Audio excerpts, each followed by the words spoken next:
Fran, you had a mustache for over 40 years. A lot of the women in Philadelphia thought it was very attractive and everything. You shaved it off not too long ago. Why did you do that?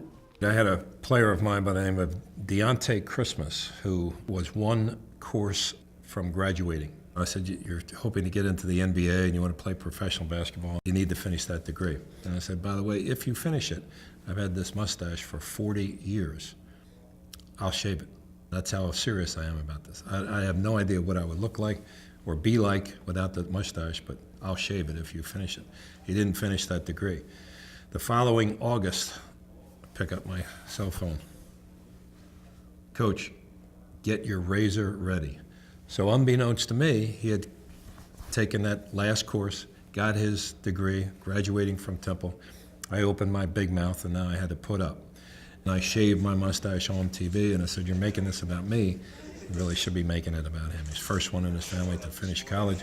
And by the way, he's a really good guy and he's a really good basketball player and he deserves to be in the NBA. And the following year he made it to the Phoenix Suns. And I had a couple of people come up to me and said, you know, Coach, you look younger and thinner.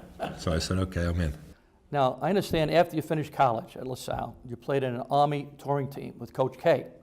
I talked to Coach K a few weeks ago. He said that you shot it every time you touched it. Now, what is your response to that? That is absolutely false.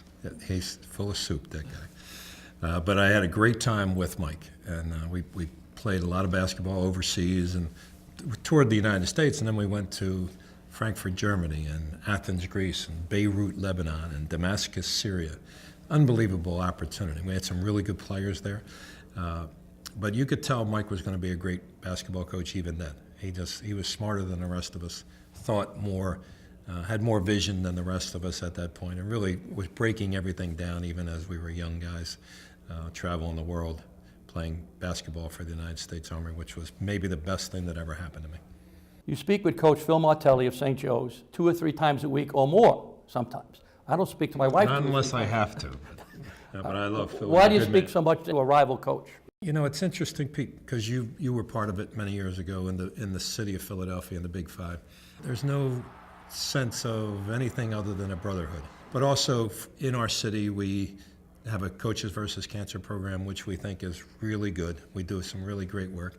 We need to do better. We need to do more. But that's probably the reason why we talk as much as we do at certain times of the year. But we've all become really good friends, and we respect each other greatly, and I think that comes with the territory. Fran, you taught school at Penn when you were the head coach there for a long time, Wharton School of Business, and you're teaching also at Temple, an honors class. How do you spend time doing that? How can you fit in the time with all the basketball responsibilities? Yeah, I appreciate that, Pete, and I oftentimes will say it to my coaching brethren, you need to do this. It gives you a different perspective of what your students are going through, your players.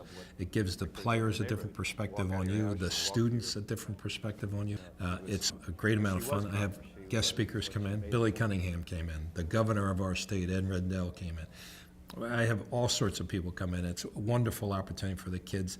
I throw a couple of practical approaches about what it's like to manage both down with my team, manage up, manage to the left with the students and the fans and the alums, manage to the right when I have to talk to Pete Gillen from CBS, and I got to figure out all of those ways. So it's awesome. Doesn't take that much time, but I like doing it. It's fun.